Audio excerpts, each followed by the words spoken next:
Dear students, let us start the discussion on today's newspaper, that is 11th June 2016. The first article is related to the road safety in India. Now, a study conducted by IIT New Delhi, it states that more than 1.5 lakh deaths are happening because of the road accidents in India. And added to that, more than 500,000 people are getting injured. If you take the underreporting of these cases into consideration, so the double will be the incidences of these particular fatalities. So in this context, what India has to do? So the most workable solution is the zero tolerance towards these accidents. It means that with regard to the vehicles, road quality, and also driving licenses, there shall be a strict monitoring. In India, archaic transportation laws, they give unburdened weight, unproportionate weightage towards the driver's failures rather than the infrastructure maintenance and vehicular maintenance. What we need to say is this. So the 77% of total accidents are being reported to be due to drivers' faults.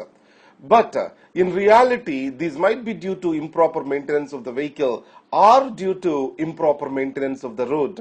So in this context, a road accident has to be studied from a comprehensive perspective and not just based on these archaic facts. So the police investigative machinery in a road accident is not away from, it is not foolproof, and we need to build, as Sundar Committee has recommended, a road safety agency. So though the Union Road Transport Ministry is talking about National Road Safety Agency and Transport Management Agency, but it is just given powers as an advisory body. So in this context, creating of a powerful body has been suggested. Now coming to growing unrest in France. Now in France, Franco-Hollande government, it is facing a tough time. And Hollande is one of the most unpopular presidents in France. So he is a socialist, and he got into power due to the support of the labor unions. And labor unions are very strong in France because of the socialist culture which is prevailing over there. So his promise was to create an egalitarian society. But today, if you observe the French economy, it is growing less than at 1%. The unemployment rate is around 10%, and particularly among the youth, it is around 25%. So in this context, if the country is supposed to come out of this and continue its welfare measures, it has to revive the growth. So the labor is an important factor in revival of the growth. So what the president is doing is to introduce the bills to reform the labor laws. So the labor laws, they allow the employers to bargain for 35 hours of work per week, and then they also can bargain for the severance benefits to remove the workers from job if they are not making, or else if the company is not in profits. So these are the things which have irked the workers, and labor unions are on strike from May 17th, which are pushing the economy to further corners. And at the same time, the French as a nation is going through emergency phase after the attacks, the terrorist attacks. So now both the labor unions and the government shall find a mid path. The labor union shall realize that the welfareism cannot be continued without economic growth, and government shall not go with unilateralism and high-handedness and shall engage with the labor unions. Now, in coming to Indo-Pakistan relations, so if we clearly observe that whenever a peace process starts between India and Pakistan, it gets derailed due to the involvement of Pakistani military. And Pakistani military is a deep state within the state, and no civilian government was able to counter the Pakistan military's intervention or curtailing or a checkmate to the peace initiative. So, with regard to the relations with India, Pakistan military holds a strong view.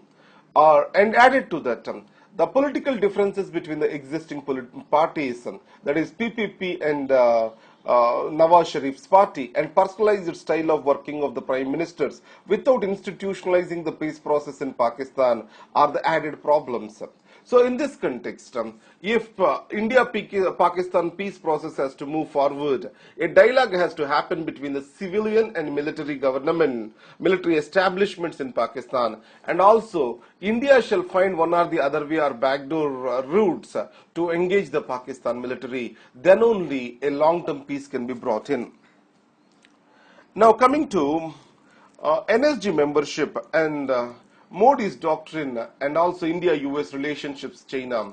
Now if you see the Malabar exercises, previously the Malabar exercises are India-US joint exercises, naval exercises. From last year, Japan was also added to these joint exercises. This year the joint exercises are conducted in East China Sea. So in the East China Sea, the Senkaku Islands are conflict islands between China and Japan. So close to these islands, the Malabar exercises are being held. And it is also close to the air defense identification zone identified by China over these Senkaku Islands. And coming to the US, the India-US relations and the direction given to it by Prime Minister Modi, it is declared as Modi's doctrine by the United States of America. And it has reiterated that India-US relationships came out of the hesitations of history and they are moving towards comfort, contour and convergence. Coming to NSG meet. Now, what India gets by being a member of NSG? Already you know that India has a NSG waiver which allows for the NSG members to trade in nuclear technologies and nuclear fuel with India. What more it is going to get being a member of NSG? It will be on the high table of the organization that decides the nuclear commerce with the world. So that is what is the benefit which India is going to get. Now China is objecting to it, and also there are few countries which have their reservations. Their major objections are, it is rather than providing an exemption to India, a process has to be set in how the countries need to be invited into NSG. A permanent institutionalization of a process can be better guiding force. That is what is specified by the countries such as Ireland, Turkey, New Zealand, Kazakhstan, etc. Now coming to yesterday's newspaper, Hindu's newspaper, Indian Express newspaper, it got uploaded day late, so I was unable to do this. So now, with regard to missile technology control regime, so missile technology control regime, it has 34 members and 4 members who voluntarily follow its these things.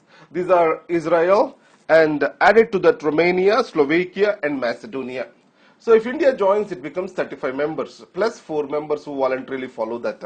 So missile technology control regime, it is providing certain guidelines on the export of the missile technology and export of the missiles per se, which carry missiles to a distance of 300 kilometers with a payload of 500 kgs. But the exceptions are available for North Korea, Ukraine, and India also believed to be in these exemptions. So because India's already this Agni nuclear reactor has 5,000 kilometers of range, so it is already out of the MTCR prescribed limits. But what is the advantage we are going to get?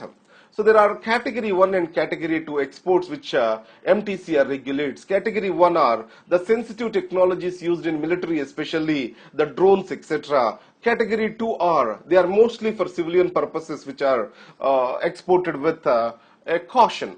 So India wants to get hold of this category 1, especially the United States, Global Hawk and Reaper, which are the drones in general they are being called as.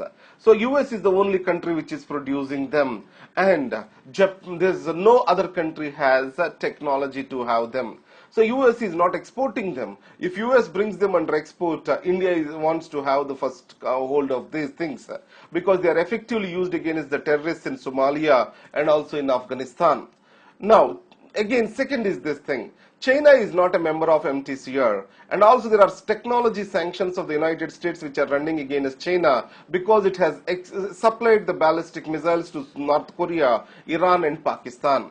So in this context, MTCR can be a bargaining chip where China wants to enter into MTCR and India will support China's entry into MTCR. If China supports India's entry into NSG, this can act as a bargaining chip.